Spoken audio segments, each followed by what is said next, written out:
오늘 하나님께서 저희들에게 허락하신 말씀은 구약성경 출애굽기 23장 23절에서부터 26절까지의 말씀입니다.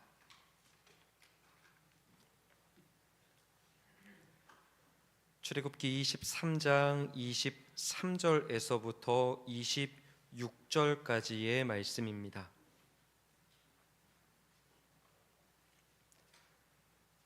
내 사자가 내 앞서가서 너를 아모리 사람과 헷 사람과 브리스 사람과 가나안 사람과 히위 사람과 여부스 사람에게로 인도하고 나는 그들을 끊으리니 너는 그들의 신을 경배하지 말며 섬기지 말며 그들의 행위를 본받지 말고 그것들을 다 깨뜨리며 그들의 주상을 부수고 내 하나님 여호와를 섬기라. 그리하면 여호와가 너희의 양식과 물에 복을 내리시고 너희 중에서 병을 제하리니 내 나라에 낙태하는 자가 없고 임신하지 못하는 자가 없을 것이라. 내가 너의 날수를 채우리라. 신약성경 요한 3서 1장 1절부터 4절의 말씀입니다.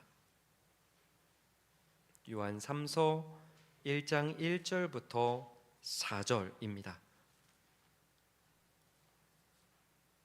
장로인 나는 사랑하는 가이요 곧 내가 참으로 사랑하는 자에게 편지하노라. 사랑하는 자여, 내 영혼이 잘됨 같이 내가 범사에 잘되고 강건하기를 내가 간구하노라. 형제들이 와서 내게 있는 진리를 증언하되 내가 진리 안에서 행한다 하니 내가 심히 기뻐하노라. 내가 내 자녀들이 진리 안에서 행한다 함을 듣는 것보다 더 기쁜 일이 없도다. 이것은 살아계신 하나님의 말씀입니다. 아멘. 어떤 할머니가 너무 외로워서 친구가 필요해서 앵무새 한 마리를 사기로 했습니다. 앵무새 파는 가게 주인에게 묻습니다. 정말로 이 앵무새가 말을 잘하는 앵무새입니까? 주인이 말합니다. 분명 말 엄청나게 잘하는 앵무새입니다. 그걸 확인한 뒤에 앵무새를 사서 집으로 가지고 갔습니다. 그런데 다음날 할머니가 또 이 가게에 찾아왔습니다. 앵무새가 도통 말을 하지 않네요.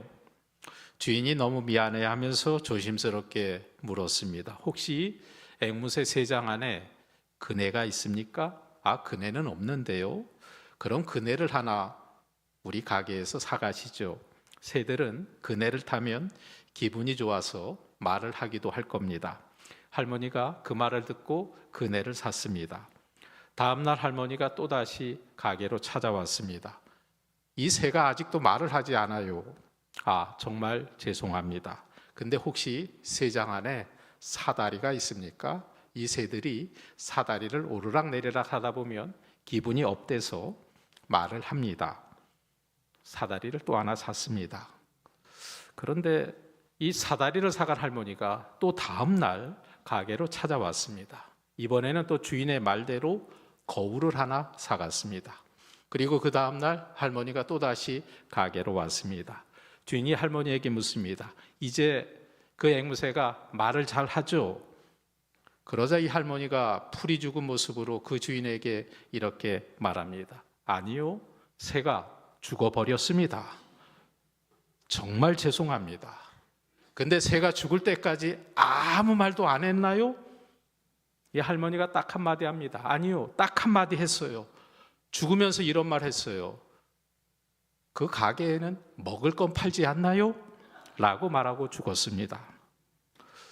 아직 뭔지 모르는 분은 집에 가서 생각해 보시기 바랍니다. 그 새는 굶어서 죽은 겁니다.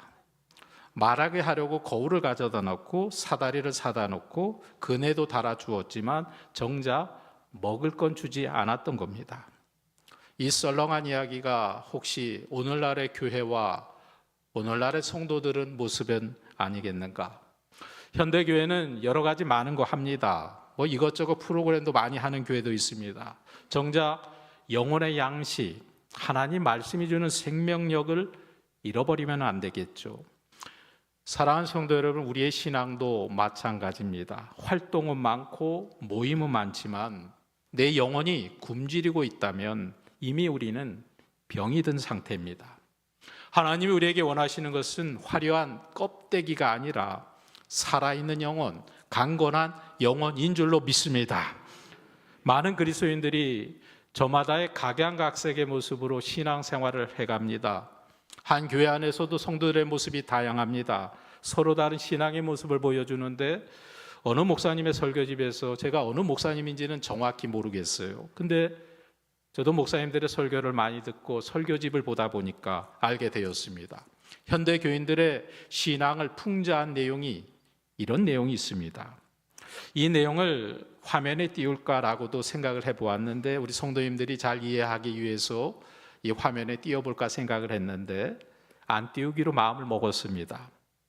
기억하고 따라야 할 것은 몇 번 보여드려도 문제가 되지 않는데 많이 보여드리면 좋겠죠. 기억할 것은. 근데 이건 따라해야 할 것이 아니기 때문에 그냥 말로 소개하는 게 나을 것 같습니다. 우리 봉천교회 말고 다른 교회 이야기입니다. 제가 어느 성도님들을 괜히 꾸짖으려고 하는 이야기 아니니까 대략 10가지 정도 되는데 나에게 그런 모습이 있지는 않은가 돌이켜보면서 우리 이런 교회는 되지 않도록 조심합시다. 첫째로 감투 교인, 교회에서 감투를 안 주면 교회 안 나오는 교인이 있습니다. 두 번째, 인력거 교인, 신방을 가서 끌어내야만 겨우 교회 나오는 사람도 있습니다. 셋째로 핑계 교인, 핑계가 많아요. 이렇게 저렇게 항상 핑계하면서 잘 빠지는 교인. 넷째로 오락교인, 친목회, 취미생활, 야유회 때문에 교회에 나오는 사람도 있습니다. 다섯 번째, 이런 교인도 현대에는 있습니다. 시험 채점관 교인, 남의 비판을 좋아합니다. 남의 흠잡기의 선수입니다. 설교 비평도 잘합니다.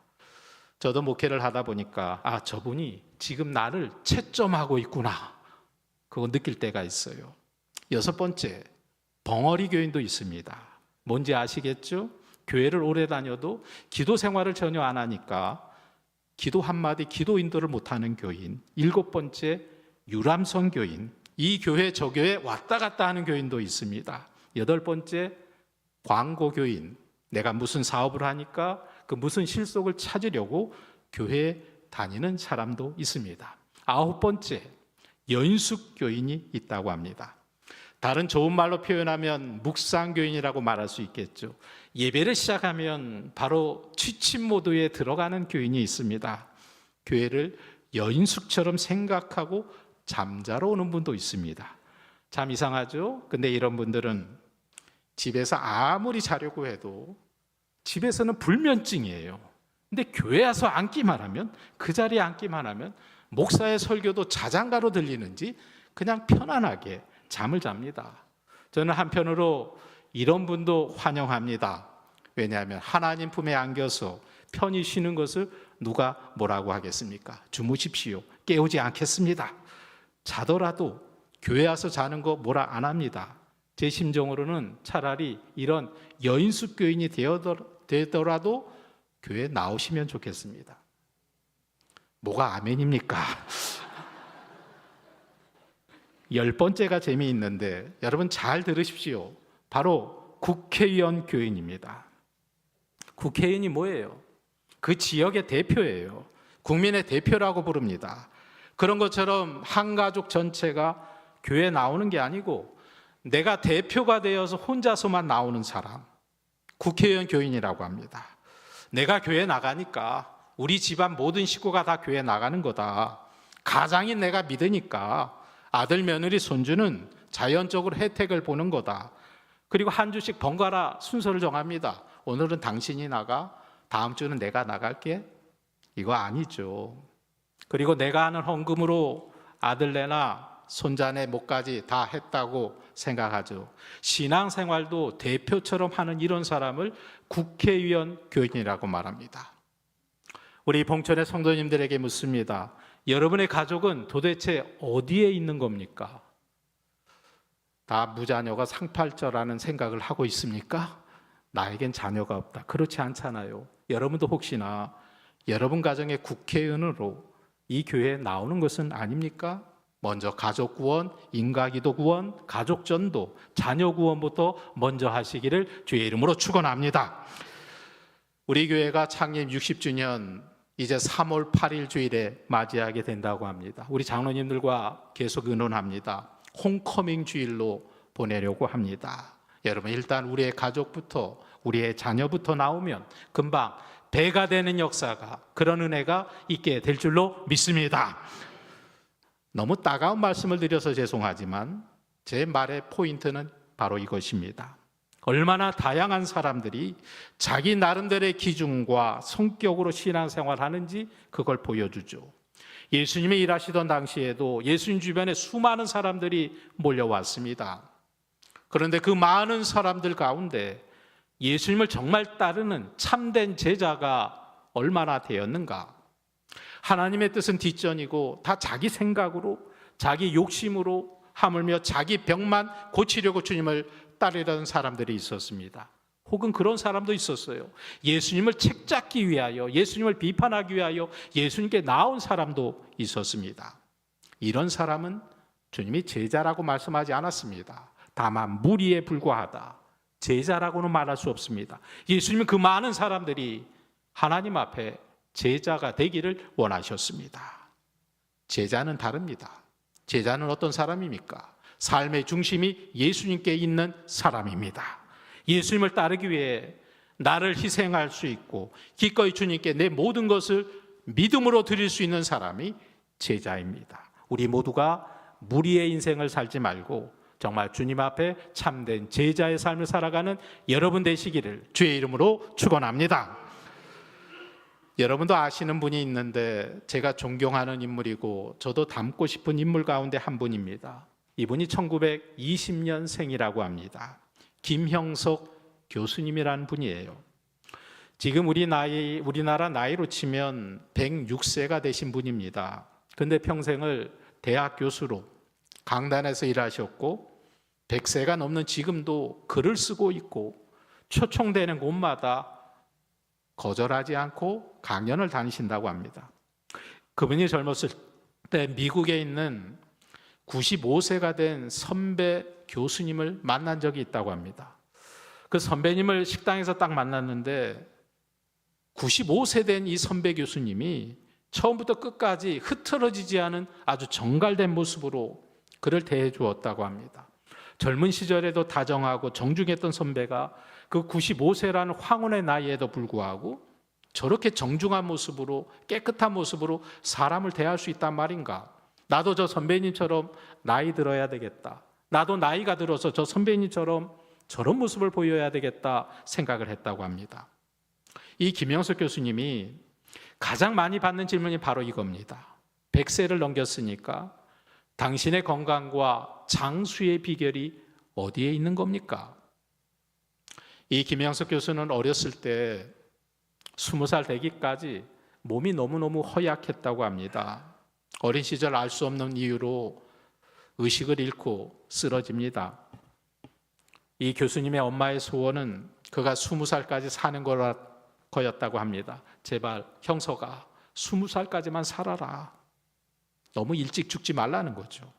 실신과 깨어남을 반복하던 김 교수는 중학생이던 14살 무렵에 하나님께 이렇게 기도했답니다. 하나님, 나에게 건강을 주셔서 내가 건강을 회복하면 하나님 뜻대로 살아가겠습니다. 나를 위해서만 살지 않고 하나님을 위해서도 살아가겠습니다. 그게 그의 소원이었고 이 같은 삶의 태도는 지금까지 계속되고 있다고 합니다. 어린 시절 겪은 건강의 문제는 오히려 그의 삶에 큰 복과 은혜가 되었답니다. 이 김 교수님은 건강이 약하니까 그때부터 내 건강에 대해서 내가 책임을 져야 된다. 그리고 내게 손해가 되는 것은 어떤 것도 하지 않는 습관을 갖게 되었다고 합니다. 바로 그것이 건강을 100세까지 지켜낸 비결이었답니다. 그분은요, 신체적으로든지 정신적으로든지 절대로 무리되는 일은 하지 않았답니다. 할 수 있는 일 100% 다 하지 않고 10%는 항상 남겨두었다고 합니다. 항상 여유를 두었다는 거죠. 또 매일 걸었다고 합니다. 우리 노년에 계신 성도님들 가운데 그런 분들 계시더라고요. 나는 매일 걷습니다. 나는 10,000보 이상 걷습니다. 참 좋은 건강의 습관입니다. 이분도 하루에 50분 이상은 늘 걸었다고 합니다. 이 선생님의 방은 지금도 옥탑방 2층 방으로 되어 있는데 하루에 몇 차례씩 그 층층대를 오르내린다고 합니다. 그리고 잠을 충분히 잡니다. 그리고 이분이 일을 사랑하고 지금도 일하고 있습니다. 글을 씁니다. 그리고 어디든 초청받는 대로 찾아가서 강연을 합니다. 뿐만 아니라 이 교수님은 늘 긍정적인 마음을 갖고 그 태도를 갖고 있습니다. 누구를 만나든지 고맙습니다. 감사합니다. 그리고 당신의 일이 잘 되기를 바랍니다. 좋은 하루 보내세요. 이런 인사를 한다라고 합니다. 이번에 최근에 쓰신 책이 있는데 백세 철학자의 사랑 수업이라는 그런 책이 있어요. 우리가 100년 넘게 살아보신 분의 그 이야기를 듣는 것도 나쁘지 않으리라 생각합니다. 여러분, 단순히 오래만 산다고 좋은 것은 아닐 겁니다. 삶에는 버팀목이 있어야 됩니다. 그 오랜 삶을 지탱할 수 있는 건 사랑이라고 그 교수님은 말합니다.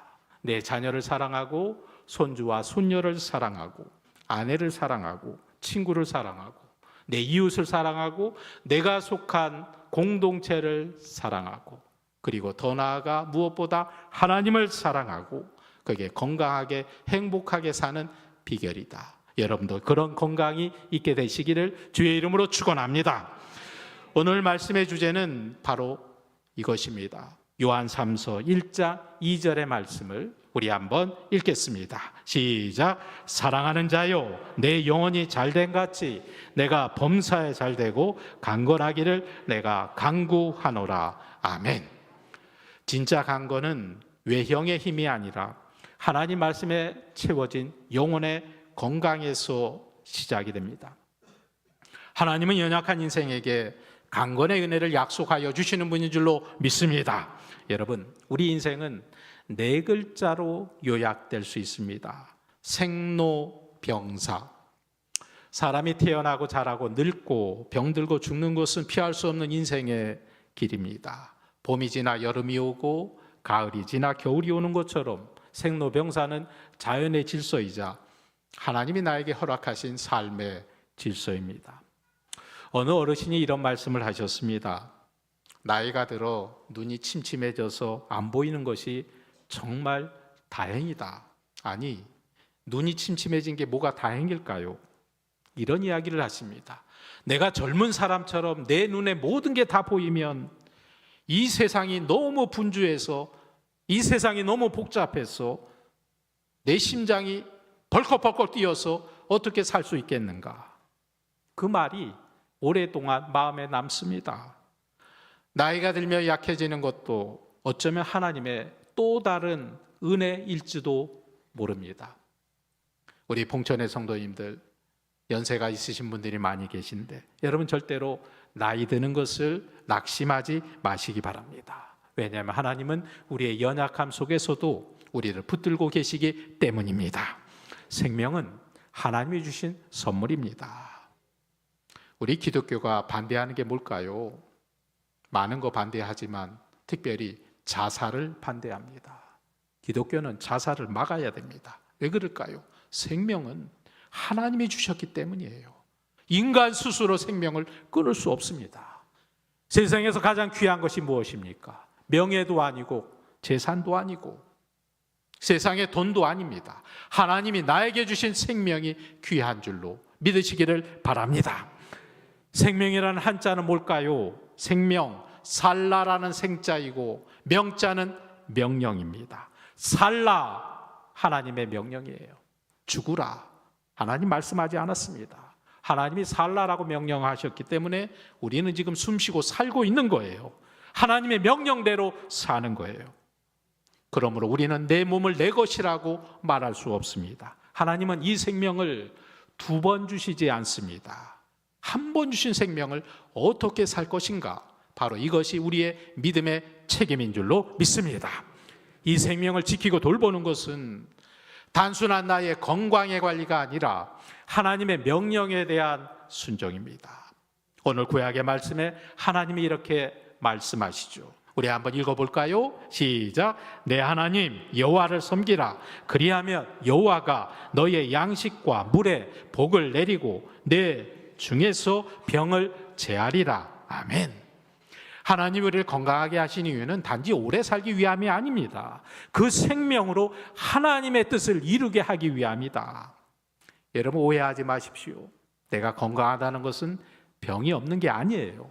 병이 있어도 하나님이 함께 하시면 건강한 줄로 믿으시기를 축원합니다. 하나님은 출애굽기를 통해서 말씀하십니다. 너희의 병에서 제하여 주리라. 너희의 병에서 제하여 준다는 것은 내 병을 떨쳐버린다는 말씀이 아닙니다. 내 육신의 병 가운데 하나님의 인도하심이 있다는 약속의 말씀입니다. 하나님은 또한 말씀합니다. 내 사자가 너보다 앞서가리라. 내가 보낸 사자가 너보다 앞서 인도하리라. 무엇일까요? 이스라엘이 강했던 이유는 그들의 체력이나 건강이 아니라 하나님의 함께하심이었습니다. 광야의 길은 척박했고 음식도 부족했고 날씨도 혹독했습니다. 그러나 하나님 함께 하셨기 때문에 그들의 옷이 헤어지지 않았고 그들의 발이 부르트지 않았습니다. 이유는 딱 하나, 하나님 함께 하셨기 때문에. 여러분도 그 하나님이 늘 함께 하시기를 주의 이름으로 축원합니다. 아무리 연약해도 하나님이 앞서 가신다면 우리는 쓰러지지 않습니다. 그러면 임재가 우리를 강건하게 해주기 때문입니다. 사랑하는 여러분, 하나님은 오늘도 우리에게 말씀하십니다. 너희 하나님 여호와를 섬기라. 그리하면 너희의 병을 제하리라. 근데 이 말씀을 단지 병원 가지 않고 병을 고치는 그것만 생각하지 마십시오. 단지 치료의 약속으로만 이 말씀이 들리지 않기를 바랍니다. 이 말씀은 우리를 향한 하나님의 초청의 말씀입니다. 나와 동행하라. 내가 너를 강건하게 하리라. 우리가 병이 없는 삶을 구하는 것이 아니라 하나님이 함께하는 삶을 구할 때 바로 그곳에 주님의 강건이 있음을 믿으시기 바랍니다. 오늘도 그 약속을 바라보며 주님 앞에 고백합시다. 주님, 저의 모든 생명을 주님 주셨으니 주님께 맡겨드립니다. 내 연약한 몸과 마음 속에서도 주님 함께 하심으로 강건하게 하여 주시옵소서. 우리 그리스도의 능력은 약함을 통과한 사람에게 주시는 하나님의 은혜입니다. 고통이 끝난 자가 아니라 고통 중에도 하나님을 신뢰하는 자가 진정 강한 사람입니다. 저도 성인병이 있어서 3달에 한 번은 병원에 가야 됩니다. 의사 앞에 갑니다. 아니 목사가 무슨 병이 있습니까? 목사도 병들 수 있습니다. 고통 중에 있을 수 있습니다. 그러나 하나님을 신뢰하는 것이 목사이고 성도도 바로 고통 속에서도 병 중에도 하나님을 신뢰하는 믿음이 여러분의 믿음 되시기를 주의 이름으로 축원합니다. 강건은 약함을 부정하는 것이 아니라 약함을 품는 믿음입니다. 세상은 약함을 부끄럽게 여깁니다. 그러나 하나님은 약함 속에 하나님의 능력을 드러내십니다. 신앙의 성숙은 약함의 제거가 아니라 그 약함을 어떻게 해석하는가에 달려 있습니다. 바울이 말한 그의 육신의 가시는 그를 계속 낮추는 장치였습니다. 그래서 그는 교만할 수 없었습니다. 그 가시는 하나님과의 관계를 깊게 만드는 은혜의 도구였습니다. 강건은 바로 이런 하나님과의 관계에서 오는 것입니다. 하나님이 나를 버리지 아니하시는구나. 하나님이 나를 붙잡아 주시는구나. 그 확신이 그의 약한 가운데 견딜 수 있는 은혜의 힘이었습니다. 여러분, 우리가 사는 날 동안에도 병이 찾아올 수 있습니다. 아픔이 있을 수 있습니다. 근데 그건 하나님의 저주가 아닙니다. 여러분, 함부로 병들어 아파 있는 사람에게, 육신의 큰 병을 앓는 사람에게 하나님이 벌을 내리셨다고, 하나님이 저주하셨다고 무책임하게 그런 이야기 하지 마십시오. 그건 하나님의 저주가 아니라 그분을 향한 하나님의 뜻, 영혼의 수업, 하나님의 학습의 방법입니다. 고난의 학교에서는 신앙의 깊이가 자라고 감사의 폭이 넓어집니다. 그리고 무엇보다 하나님의 그 능력은 나의 약함을 덮는 놀라운 은혜가 있는 줄로 믿습니다. 그래서 믿음의 사람은 아픔 속에서도 이렇게 노래할 수 있습니다. 주님, 제게서 가시를 거두지 않는다 하더라도 그 가시를 통해 주님이 제 안에 더 깊이 거하시게 하여 주시옵소서. 사랑하는 여러분, 하나님 우리의 약함을 아시고 그 약한 가운데 찾아오십니다. 그 하나님은 병든 자의 하나님, 눈물 흘리는 자의 하나님, 가시 가진 자의 하나님이십니다. 그러나 그분이 우리와 함께 하신다면 우리는 약해도 강한 줄로 믿습니다. 사도 바울처럼 내 은혜가 나에게 족하도다. 바로 이 말씀이 여러분의 입술로 고백되기를 주의 이름으로 축원합니다. 또 하나 기억할 것, 하나님의 말씀은 뭘까요? 말씀은 내 삶의 근육을 단단하게 만드는 믿음의 도구입니다. 예수님도 가르치셨습니다. 왜 가르치셨을까요? 지식을 주려고? 아닙니다. 예수님의 말씀을 가르친 이유는 그들의 삶의 방향을 바르게 세워가기 위하여 말씀으로 가르쳤습니다. 우리가 말씀을 가까이 하지 않으면 신앙은 내 감정이 되고 믿음은 감각으로 끝나버립니다.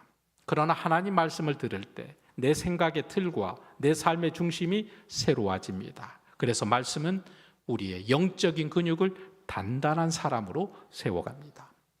오래전에 브리티시 위클리라고 하는 잡지 편집자에게 어느 한 독자가 이런 글을 기고했습니다. 목사들의 설교의 무용함에 대해서 이런 글을 썼습니다. 나는 30년 동안 교회 다녔습니다. 그 30년 동안 나는 3,000편 이상의 설교를 들었지만 지금 나에게 기억나는 설교는 단 한 편도 없습니다. 내 생각에 목사들은 불필요하게 많은 시간을 설교 준비하는데 허비하는 것 같습니다. 설교 준비에 사용하는 시간을 오히려 다른 곳에 사용하는 것이 낫지 않겠습니까? 설교가 필요 없다는 설교 무용론에 대한 글이 실리고 난 뒤 많은 찬반의 댓글이 올라오기 시작했습니다. 그리고 얼마 후에 그 논쟁을 잠재운 하나의 글이 어느 가정의 남편의 글이었습니다. 이런 글이었어요. 나는 아내와 30년 결혼 생활을 했습니다. 수십 년 함께 사는 세월에 내 아내는 저를 위해서 약 3만 끼 이상의 식사를 준비했습니다. 30년이 지난 지금 나는 정말 내 아내의 감동적인 식사는 한 끼도 기억하지 못합니다. 제가 이런 이야기를 했다고 여러분 집에 가서 똑같이 이야기하지 마십시오. 당신이 해준 식사 가운데 하나도 기억나는 식사가 없어요? 그러면 그날 밤 집에 못 들어갑니다. 그런 이야기 하지 마시고요. 하지만 이분은 그렇게 이야기했대요. 나는 그 많은 식사 가운데 기억나는 식사가 한 번도 없습니다. 하지만 내가 분명히 믿는 사실은 기억조차 할 수 없을 만큼 당연한 듯이 받았던 그 모든 식사들이 나를 견디게 만들어준 힘을 공급해 주었습니다. 설교도 그런 게 아닐까요? 여러분 매주일 먹는 말씀이 여러분에게 은혜가 됩니까? 은혜가 안 될 때도 있어요. 나에게 직접 주시는 말씀이 아닐 수도 있어요. 나에게 전혀 감흥이 없는 말씀일 수도 있습니다. 그러나 한 주 한 주의 모든 말씀은 내 영혼을 살리고 내 믿음을 유지하게 하는 힘이 되는 겁니다. 설교의 기억은 사라져도 그 말씀의 영양분이 내 안에 남아 믿음의 체질을 바꾸어 가는 것입니다. 우리가 요즘 매일매일 성경을 통독하고 있습니다. 여러분을 이해하면서 조금씩 통독합니다. 많이 하지 않고 한 20분 정도 통독을 하는데 매일 짧은 말씀이지만 그 말씀을 읽고 듣는 일은 하나님 앞에 우리가 의무로 하는 게 아닙니다. 그 말씀을 읽고 듣는 것은 내 영혼의 식사이고 우리 영혼을 강건하게 만드는 하나님의 방법입니다. 여러분 기억하십시오. 하루에 한 끼라도 굶으면 몸이 힘을 잃듯이 말씀 없는 날에는 내 영혼이 쇠약해집니다. 기억하십시오. 특별한 설교는 그 탁월한 부흥사의 탁월한 설교 한 편이 아니라 꾸준히 먹는 일용할 말씀에 있음을 기억하시기를 주의 이름으로 축원합니다. 그리고 성경 한 절이라도 그 말씀을 내 삶에 적용할 때 그 말씀이 내 영혼을 지탱하게 하는 기둥이 될 것입니다. 마지막으로 우리의 강건을 완성하는 것은 언제나 내가 예수님 안에 거하는 삶입니다. 오늘 2월 첫 주의 예배는 성만찬 예배로 드립니다. 왜 우리가 주님의 살과 피를 먹고 마시는 걸까요? 그 주님이 나에게 들어오시기를 원하며 나 또한 주님 안에 거하기를 원하며 주님의 살과 주님의 피를 먹고 마십니다. 사람들은 건강을 위해 운동하고 식단을 관리하고 정기적으로 건강을 검진하고 또 수명을 늘리는 법을 연구합니다. 그러나 그 어떤 방법도 죽음을 이길 수 없습니다. 오직 예수 그리스도만이 죽음을 이기시고 부활로 영원한 생명을 열어내셨습니다. 우리가 그분 안에 있을 때, 그분이 내 안에 거할 때 우리가 육체가 연약해도 우리는 강할 수 있습니다. 그분 안에 있을 때 우리는 이 세상이 흔들려도 내 마음이 평안할 수 있습니다. 그런 마음으로 성찬에 임하시기를 주의 이름으로 축원합니다. 바로 그분의 생명이 우리 안에 있기 때문에, 내가 그분 안에 거하기 때문에 나는 살아있는 강건한 영혼이 되신 줄로 믿습니다. 주여, 내 영혼이 주님 안에서 강건하게 하여 주옵소서. 내 육신의 병이 사라지지 않을지라도, 때로 내 삶이 완전하지 않을지라도 예수님이 내 안에 계시기 때문에, 내가 그분 안에 거하기 때문에 나로 하여금 강건하게 하여 주시옵소서. 우리도 때로 약하고 넘어질 수 있습니다. 그러나 그 가운데 하나님께 시선을 두는 사람, 바로 그 사람이 진짜 건강한 사람입니다. 여러분 기억하십시오. 하나님이 나를 얼마나 사랑하시는가, 하나님이 나를 얼마나 붙잡고 계시는가. 삶이 흔들릴 때나 고요할 때나 병중에 있을 때나 건강할 때나 예배당에 있을 때나 세상의 자리에 나아가 있을 때나 하나님이 나와 함께 하신다면 그 자리는 바로 강건한 삶의 자리입니다. 눈물의 골짜기에도 그분이 나의 목자가 되어 주시고 광야 같은 인생에서도 그분이 내 발걸음을 인도하신다면 바로 그것이 은혜요 강건인 줄로 믿습니다.